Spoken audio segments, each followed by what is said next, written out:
প্রিয় দর্শক, এনটিভির নিয়মিত সাপ্তাহিক আয়োজন তথ্য প্রযুক্তির দুনিয়ায় আমন্ত্রণ জানাচ্ছি আমি তাসরিমা নাহিদ। তথ্য প্রযুক্তি খাতের নানা দিক নিয়ে সাজানো হয়েছে আমাদের আজকের পর্ব। অ্যাপেক্স ডিএমআইটি যুক্তরাষ্ট্রের একটি প্রযুক্তি প্রতিষ্ঠান।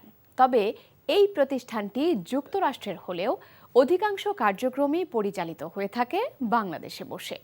ওই দেশের বিভিন্ন প্রতিষ্ঠানে ডেটা ম্যানেজমেন্ট সহ নানা ধরনের সেবা দেয়া হয় অ্যাপেক্স ডিএমআইটি থেকে। দর্শক, চলুন দেখে আসি কিভাবে যুক্তরাষ্ট্রের প্রযুক্তি সেবা দেয়া হচ্ছে বাংলাদেশে।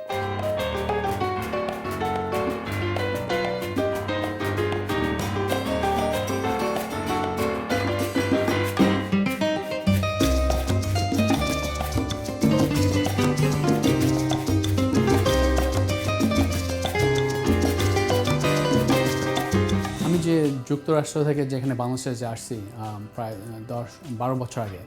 সো হ্যাঁ, আমেরিকা অনেক ভালো করতেছিলাম, বাট আমার সবসময় একটা দেশের জন্য একটা মানে মায়া টান বলেন, যেটা আমার আম্মু সবসময় আমাকে বলতো যে তুমি দেশের জন্য কিছু করো, দেশের লোক এমপ্লয়মেন্ট পাইবে,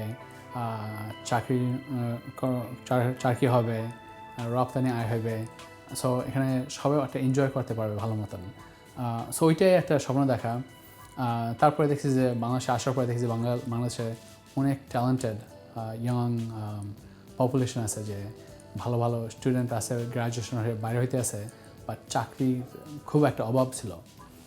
সো ওইটা নিয়ে মানে আমার যে একটা কল্পনা ছিল যে ওদেরকে আমি একটা ভালো একটা কর্মসংস্থান করে দেবো।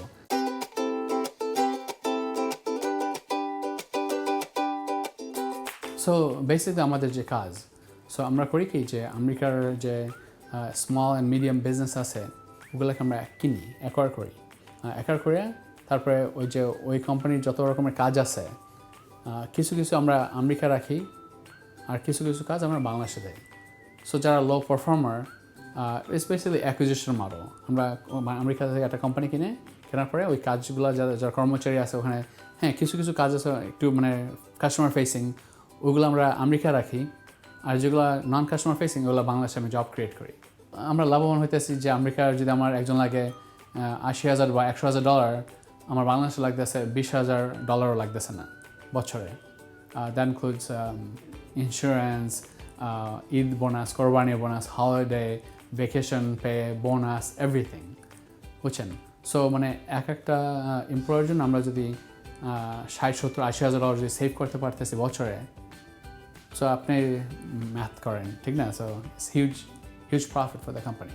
আমাদের অফিসের কী কাজ করি, এনভায়রনমেন্টটা আপনাদেরকে একটু দেখাই।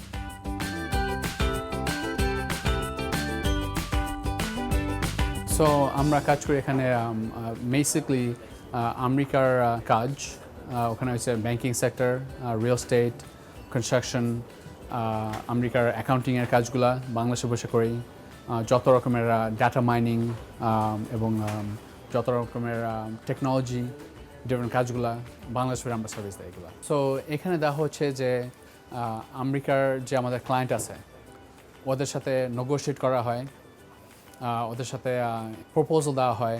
আমাদের যে ছেলেমেয়েরা আছে এখানে খুবই ট্যালেন্টেড, সো বাঙালিরা তো অবশ্যই অনেক ট্যালেন্টেড। সো তারা অনেক হার্ডওয়ার্কিং করে এটার পিছনে, শুধু ভালো সার্ভিস শুধু না, বলবো যে আমরা ওটার সাথে আমরা টেকনোলজি অনেক ইউজ করি to make the work better for our clients in the US. মন ভাবে তারে এই মেঘলা দিনে, শীতল কুয়াশাতে তার স্পর্শে, তার ঝুনুঝুনু পুরের সাজে, বাতাসের যেন মৃদু সুবাসে, নিঠল পায়ের ঝিনিক ঝিনিক পায়খানি বাজে। সো আমাদের অফিস এনভায়রনমেন্টটা মনে করেন যে অনেক বছরের, এবং আমাদের যে কলিগরা আছে তারা যেন এখানে কাজ করে একটা আরাম পায়, জানি একটা মানে একটা ভালো লাগে, জানি শুক্রবার হলে আমাদের মন খারাপ হয়ে যায়, কারণ আমাদের এই কলিগদের দেখা হয় না। আবার মানডে আমরা খুশি হই, যে মনে করেন যে আমরা সবাই দেখে ভালো লাগে। সো এই কালচারটা আমরা আরও শুরু করেছি আরও 12-14 বছর আগে। কিন্তু আপনি দেখবেন যে অনেক অফিসে কি মানে তারা যায়, কোনো প্যাশন নাই, কোনো ভালোবাসা নাই, কোনো মানে আন্তরিকতা নাই, they just working like a robot.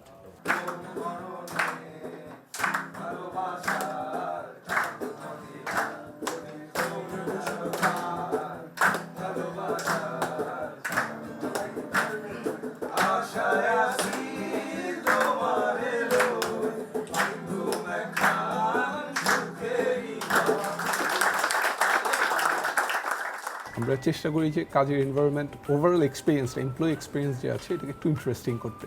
এটার জন্য আমাদের ছোটো ছোটো কিছু অ্যাক্টিভিটি আছে, যেমন কিছুক্ষণ আগে মাইকটা দেখাচ্ছিল আপনাদেরকে যে এই কোয়ার্টারে আমরা একটা কম্পিটিশন করছি যে ড্রেস টু ইমপ্রেস, যে আমাদের সবগুলো টিমের মধ্যে যে টিম সবচেয়ে ওয়েল ড্রেসড হবে থ্রু আউট দ্য কোয়ার্টার তারা একটা প্রাইজ জিতবে। তারপরে এর পাশাপাশি এনভায়রনমেন্ট প্লাস স্কিল ডেভেলপমেন্টের জন্য আমরা আরেকটা কম্পিটিশন করছি। ম্যানেজার্স মাইক্সের নিচে আমরা সবাই একইভাবে কাজ করি, কোনো ভেদাভেদ নাই। সো আমরা সবাই অনেক এক্সাইটেড হয়ে কাজ করি, অনেক এনজয় করে কাজ করি। মাইক্সের নিচে এসে আমাদের সাথে ইন্টারাক্ট করে। ফ্যামিলির যে অ্যাবসেন্সটা এটা কখনো ফিল করিনি, বন্ধুর অ্যাবসেন্সটা আমরা ফিল করিনি। সো এটা একটা খুবই wonderful environment for us to work. যে সময় আমরা একটা ফেসবুকে একটা প্রোফাইল পিকচার দেই বা একটা ছবি দেই, বলে যে এরা মানে রাতে কেন কাজ করে এবং রাতে কাজ করে কি করে, রাতে কি করে, সো জানে না, ইউনো। এবং রাতে কাজ করে ইন্ডিয়া $200 বিলিয়ন আর্ন করতে আছে প্রত্যেক বছরে, 200 বিলিয়ন রাতে কাজ করে কিন্তু। সো ইন্ডিয়ার আমরা কিন্তু একই দেশ বলতে গেলে, এক কাছাকাছি, ঠিক না? অ্যান্ড অনেক রকমের কালচারাল সেম। সো আমরা রাতে কাজ করি এবং আমরা খুব ড্রেস কোড মেনটেন করি। এটা মানে পুরোপুরি একটা পাংচুয়ালের জন্য, একটা পার্সোনাল গ্রুমিংয়ের জন্য। সো আমি সারা জীবন বিলিভ করছি যে আপনি যদি দেখতে সুন্দর হন, নিজেকে ভালো লাগে, আপনি ভালো কাজ করবেন। So if you look good, you feel good, you dress good. আচ্ছা, সো এখানে আমাদের যে একটা ট্রেনিং হয় এবং এখানে আমাদের যে অনেক ম্যাজিক্যাল, এখানে যত রকমের ট্রান্সফরমেশন এই যে এখানে হয় কিন্তু। সো আমরা বিভিন্ন রকমের প্রোডাক্ট ট্রেনিংও দেই এবং আমরা এখানে লিডারশিপ ট্রেনিংও দেই, ম্যানেজমেন্ট ট্রেনিং দেই। অ্যান্ড তার একটা ভালো মানুষ কেমনে হবে ওই ট্রেনিং আমরা দিই কিন্তু। যে আমাদের এই যে আমাদের অ্যানুয়াল KPI আছে যে আমাদের এতগুলো বই পড়তে হবে এবং এটার প্রেজেন্টেশন নিতে হবে এবং প্রেজেন্টেশন দিতে হবে।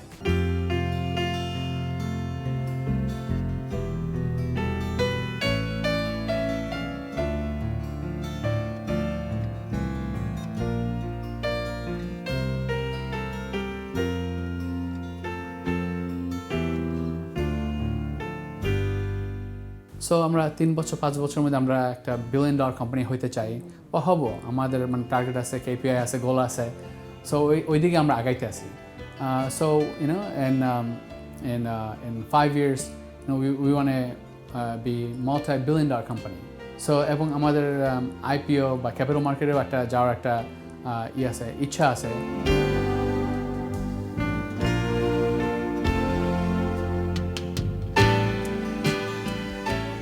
দেখব বাংলাদেশ টেলিযোগাযোগ নিয়ন্ত্রণ কমিশন BTRC চেয়ারম্যান শ্যামসুন্দর শিকদারের সাক্ষাৎকার। তার সাথে কথা বলেছেন মইদুল ইসলাম। গত 12 ডিসেম্বর ডিজিটাল বাংলাদেশ দিবসে পঞ্চম প্রজন্ম বা 5G মোবাইল ফোন প্রযুক্তির যুগে প্রবেশ করেছে বাংলাদেশ, যা দেশের জন্য একটি অভাবনীয় সাফল্য। তো এই 5G প্রযুক্তি এবং বাংলাদেশ টেলিযোগাযোগ ব্যবস্থার নানা দিক নিয়ে আজকে আমরা কথা বলবো বাংলাদেশ টেলিযোগাযোগ নিয়ন্ত্রণ কমিশন BTRCর চেয়ারম্যানের সাথে। জনাব শ্যামসুন্দর শিকদার, আপনাকে স্বাগত NTVর আয়োজন তথ্য প্রযুক্তির দুনিয়ায়। আপনাকেও ধন্যবাদ। গত 12 ডিসেম্বর ডিজিটাল বাংলাদেশ দিবসে 5G যুগে প্রবেশ করলো বাংলাদেশ, তো সেই বিষয়টা সম্পর্কে আমরা শুরুতে জানতে চাচ্ছি। 12ই ডিসেম্বর আমাদের জন্য একটি মাইলফলক, এই কারণে যে 2008 সালের 12ই ডিসেম্বর তারিখে মাননীয় প্রধানমন্ত্রী শেখ হাসিনা ডিজিটাল বাংলাদেশ স্বপ্নের যেই অভিযাত্রা, সেই কর্মসূচিটি তিনি নির্বাচনের ইশতেহার হিসেবে ঘোষণা করেছিলেন এবং সেই জন্য আমরা এখন 12ই ডিসেম্বরকে ডিজিটাল দিবস হিসেবে পালন করছি। আর সেই দিনটিতেই এইবারে আমরা 5Gর যুগে পদার্পণ করলাম। এটি একটি ঐতিহাসিক ঘটনা।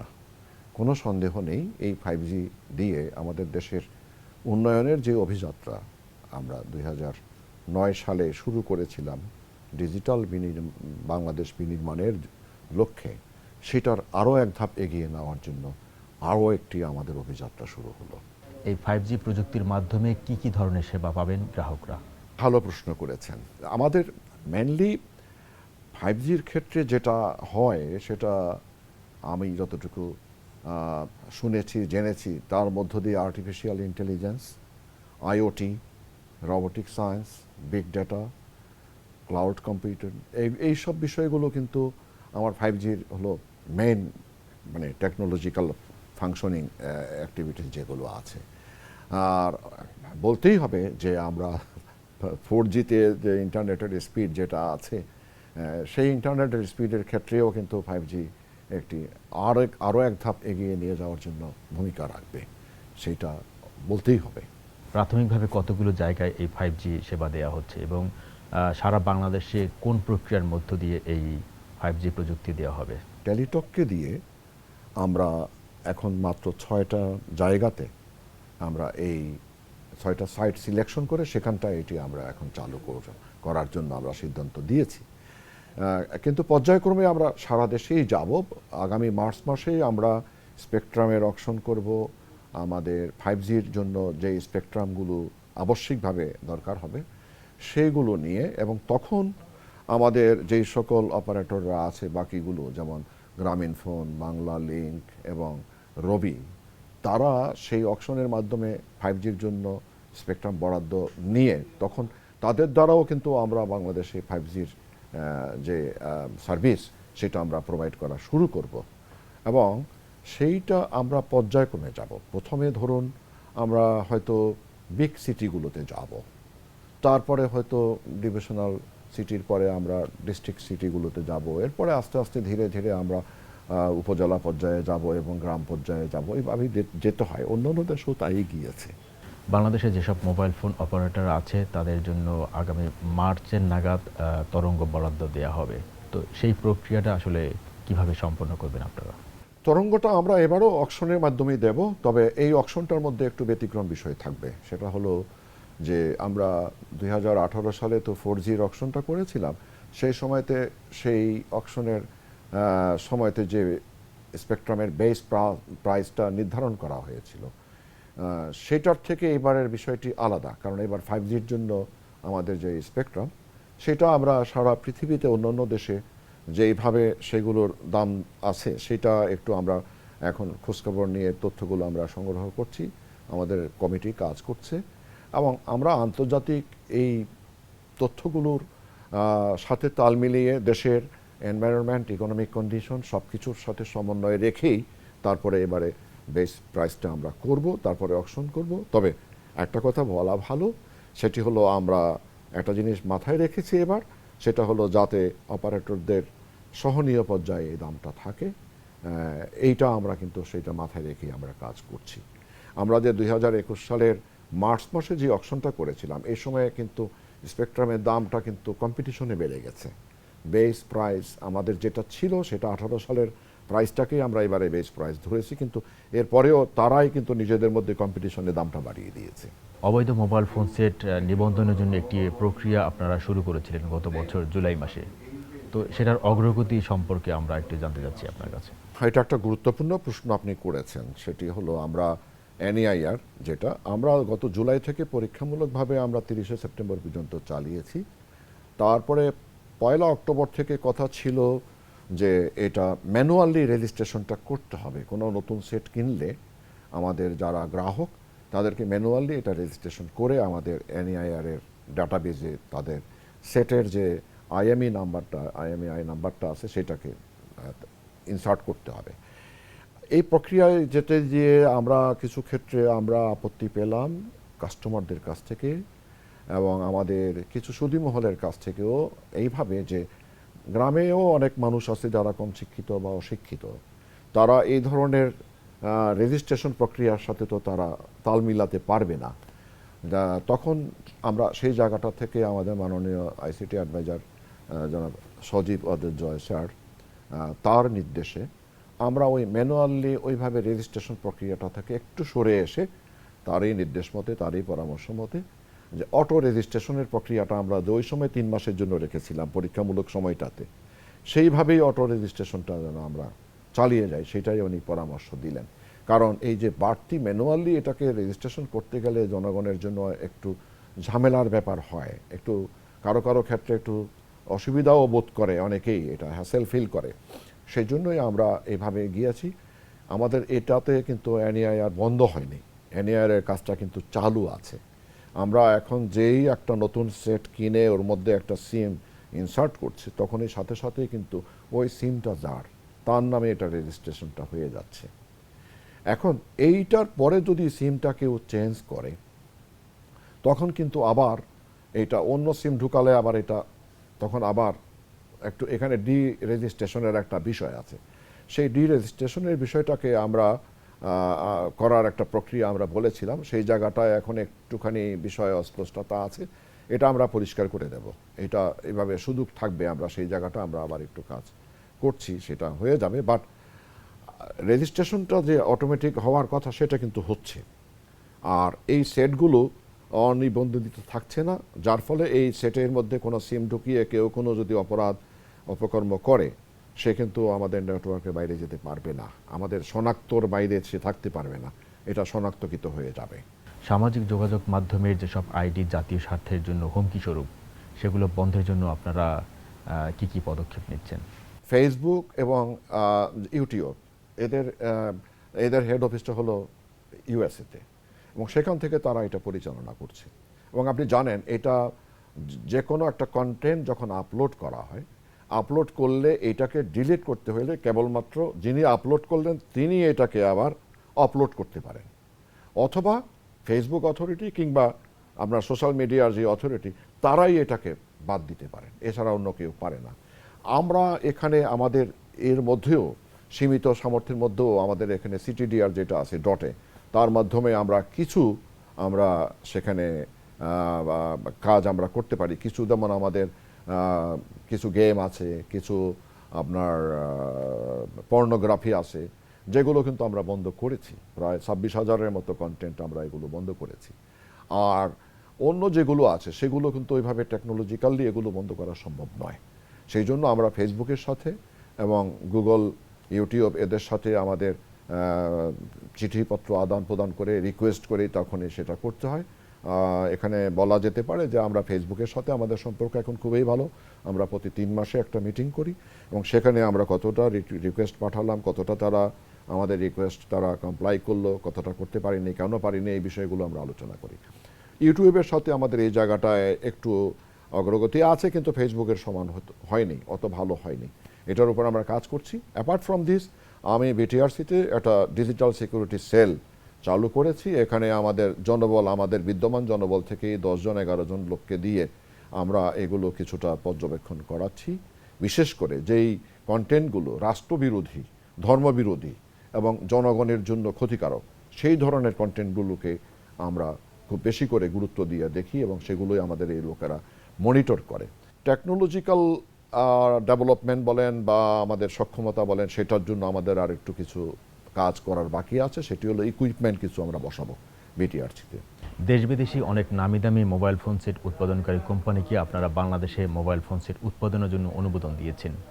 তো কতগুলো কোম্পানিকে আপনারা ইতিমধ্যে অনুমোদন দিয়েছেন এবং আগামী দিনগুলোতে এই সেক্টরের জন্য কি কি পরিকল্পনা আছে?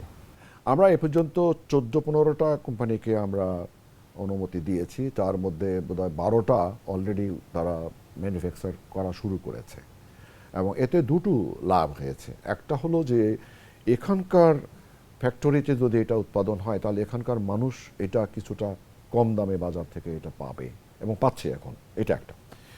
আরেকটা হলো যে আপনি যেটা বললেন কর্মসংস্থান, আমার এখানকার কিছু ইয়াং জেনারেশন এই সব ফ্যাক্টরিগুলোতে কিন্তু কর্মসংস্থান পেয়ে যাচ্ছে, সেটা দেশের অর্থনীতিকে অন্যভাবে কিন্তু সাপোর্ট দিচ্ছে।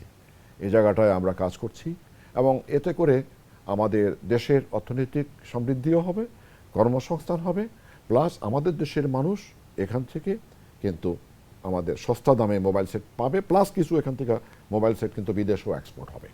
দেশের টেলিকম সেক্টর নিয়ে আগামী দিনগুলোতে আপনাদের কি পরিকল্পনা আছে? 5Gর আওতায় যেই টেকনোলজিগুলো আসবে সেই টেকনোলজির একটা বিষয় আছে কিন্তু, যেমন আমি বলি 5Gতে অনেক দেশে 5G একটা টেকনোলজি আছে, আপনার গাড়ি চলবে, ড্রাইভার লাগবে না, ফ্যাক্টরিতে কাজ করবে, মানুষ লাগবে না, রোবট দিয়ে কাজ করবে। তাহলে এই রকমের একটি আমাদের এই যে ব্যবস্থায় আমাদের দেশ চলে যাবে, তাহলে সেখানে এই ব্যবস্থায় গেলে আমাদের মানুষ কিছু ক্ষেত্রে কর্মহীন হবে। আমাদের দেশে 5Gর আওতায় যেসব টেকনোলজি আসবে, আর্টিফিশিয়াল ইন্টেলিজেন্স, আইওটি বা রোবোটিক টেকনোলজি সেগুলোর মাধ্যমে আমরা যাতে আমাদের মানুষগুলোকে তৈরি করতে পারি সেগুলো ব্যবহার করার জন্য, তাহলে কিন্তু তাদের আর কর্মহীন হওয়ার কোনো সুযোগ থাকবে না। সেই জায়গাটায় আমাদের মনোযোগ দিতে হবে। জনাব শ্যামসুন্দর শিকদার, আপনাকে ধন্যবাদ আমাদেরকে এতক্ষণ সময় দেওয়ার জন্য। আপনাকেও ধন্যবাদ আমার কাছ থেকে এইসব প্রশ্নের উত্তর জানার জন্য। আমি দেশবাসীর প্রতি আমার শুভেচ্ছা শুভকামনা জানাচ্ছি। ধন্যবাদ। নাসা স্পেস অ্যাপস চ্যালেঞ্জ 2021-এর বিশ্ব চ্যাম্পিয়নের খেতাব অর্জন করে নিয়েছে Bangladesh. NASA best mission concept বিভাগে চ্যাম্পিয়ন হয়েছে বাংলাদেশের খুলনা থেকে মনোনীত দল টিম মহাকাশ। বিশ্বের 162টি দেশের 4534টি দলকে হারিয়ে বাংলাদেশি দলটির এই অর্জন বলে জানিয়েছে Bangladesh association of software and information services basis.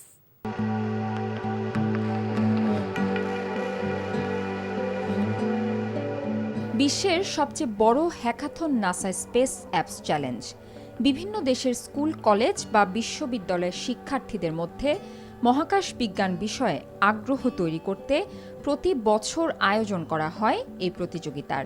এবছর 162টি দেশের 4534টি দলকে হারিয়ে নাসা বেস্ট মিশন কনসেপ্ট বিভাগে চ্যাম্পিয়ন হয়েছে বাংলাদেশি দল টিম মহাকাশ। নাসা স্পেস থেকে অলরেডি তারা ঘোষণা করেছে যে আমাদের এই ডিভাইসটা নিয়ে তারা কাজ করতে ইচ্ছুক, আর আশা করা যাচ্ছে যে ওরা আমাদের কল করবে, আর আমাদের ওদের টিমের সাথে কোলাবোরেট হয়ে কাজ করতে পারবো আগামীতে। আর এটা উল্লেখ করেছে যে আমাদের এই টুলসটা নিয়ে তারা মহাকাশ গবেষণাতে পরবর্তীতে ব্যবহার করবে। ছোটোবেলা থেকেই আমি মহাকাশ নিয়ে অনেক উৎসুক ছিলাম, বিভিন্ন বই পড়তাম এবং নাসার বিভিন্ন মিশনগুলো ফলো করতাম, তো সেখান থেকে আসলে এই উৎসাহটা পেয়েছি। আর নাসায় তো ছোটোবেলা থেকে যাওয়ার ইচ্ছা ছিল, তো এটা আশা করি সামনে যাওয়া হবে, আমাদের কাজ করার সুযোগ হবে, তো আমি উচ্ছ্বসিত আর কি। যা বাংলাদেশকে সামনে ডিরেকশন দেওয়ার জন্য এইসব ক্ষেত্রে আশা করি চেষ্টা করে যাব।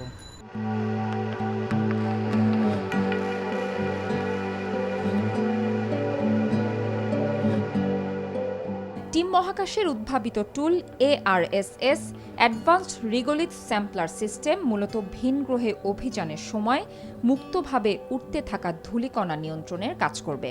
চাঁদে আগের মানব মিশনগুলোতে উপস্থিত ধূলিকণার মধ্যে কাজ করতে নানা জটিলতার মুখে পড়তে হয়েছে বলে অভিযোগ তুলেছিলেন নভোচারীরা। মধ্যাকর্ষণ শক্তি কম হওয়ায় সহজেই ধূলিকণা উড়ে ভাসতে থাকে চারপাশে। এর ফলে নমুনা সংগ্রহে বেগ পেতে হয় নভোচারীদের। এছাড়াও মহাজাগতিক রেডিয়েশনের কারণে আয়নিত হওয়া ধূলিকণা স্পেস স্যুটের গায়ে লেগে থাকে, স্যুটের ক্ষতি করার মতো পরিস্থিতি তৈরি করে। এই পরিস্থিতি কার্যকরভাবে মোকাবেলায় সক্ষম একটি টুলসেট উদ্ভাবন করেছে বাংলাদেশের খুলনার টিম মহাকাশ। ভাসমান ধূলিকণাকে একটি আবদ্ধ চেম্বারে আটকে ফেলবে এই টুলসেট।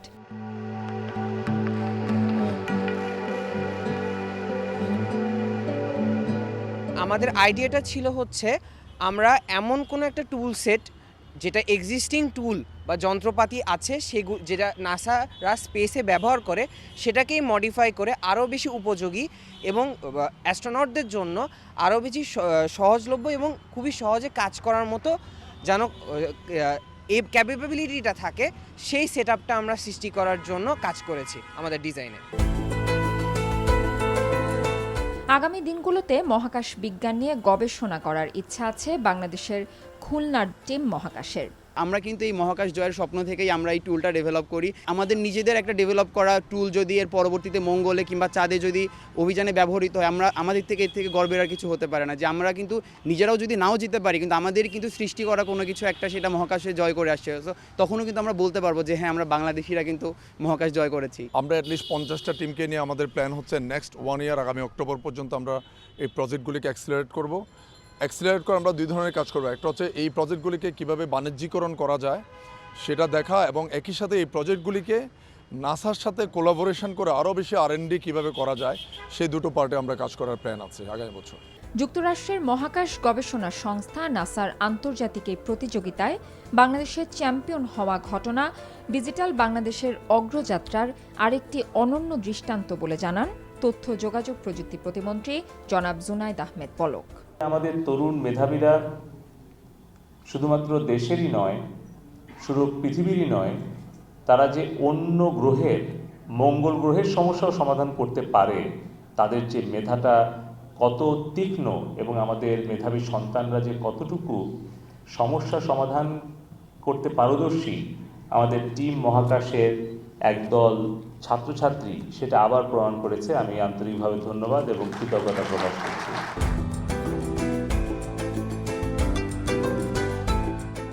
দর্শক, আজ এ পর্যন্তই। কেমন লাগলো আমাদের আয়োজন? আমাদের অনুষ্ঠান সম্পর্কে আপনাদের মতামত ও পরামর্শ জানিয়ে মেইল করুন tpd@ntvbd.com এই ঠিকানায়। আর অনলাইনে অনুষ্ঠানটি দেখতে ভিজিট করুন NTV অনলাইন www.ntvbd.com। আপনাদের সাথে নিয়েই পথ চলতে চাই আমরা। আবারও তথ্য প্রযুক্তি দুনিয়া দেখার আমন্ত্রণ রইল। সবাইকে শুভেচ্ছা জানিয়ে আজ বিদায় নিচ্ছি। ভালো থাকুন, NTVর সাথেই থাকুন।